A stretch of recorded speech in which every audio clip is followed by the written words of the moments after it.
మరిపోయేది చూసి ఒకటి మరిపోయేది ఒకటి తెలియక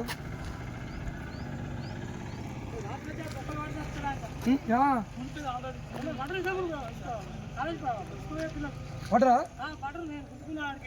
స్కూల్ పిల్లలా అరే ఒకసారి మాట కూడా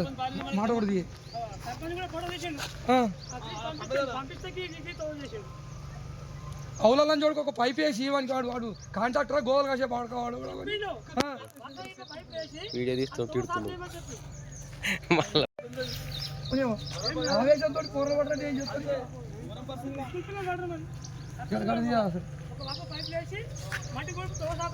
ఒక్క వరుస కదా ఇది ఒక్క పైప్ అయితే వేయాలి కాబట్టి వాడి ముందు ఎటాలి మన అవలగాడు కానీ పాత పైపులు వేసి ముందుగల చేయాలి ఒక పెద్ద పైప్ వేసి దాటినట్టు పెడితే బైకులు ఇట్లా వైట్ వేరేతో ఉంది కదా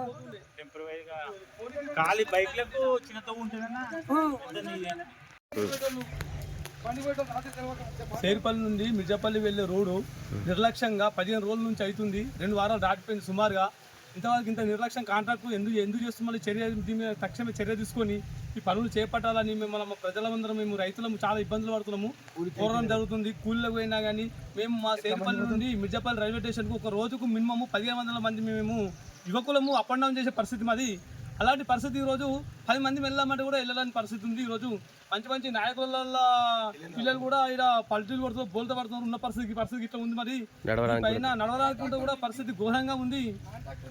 కాంట్రాక్టర్ ఇంత పూర్తి కూడా విలువ లేకుండా దీన్ని పని చేస్తున్నా అంటే మళ్ళీ ఏంది ఇది బడ్జెట్ నిజంగానే కేటాయించలేడా, నిజంగానే పైసలు వస్తున్నాయి అసలేవో. మళ్ళీ చిన్న కాంట్రాక్టర్ ఇంత ఆలస్యంగా అసభ్యంగా ఇది మన ఇంత ప్రభుత్వం నిర్లక్ష్యమా, ఇది రాజకీయ నాయకుల నిర్లక్ష్యమా, కాంట్రాక్టుల నిర్లక్ష్యమా?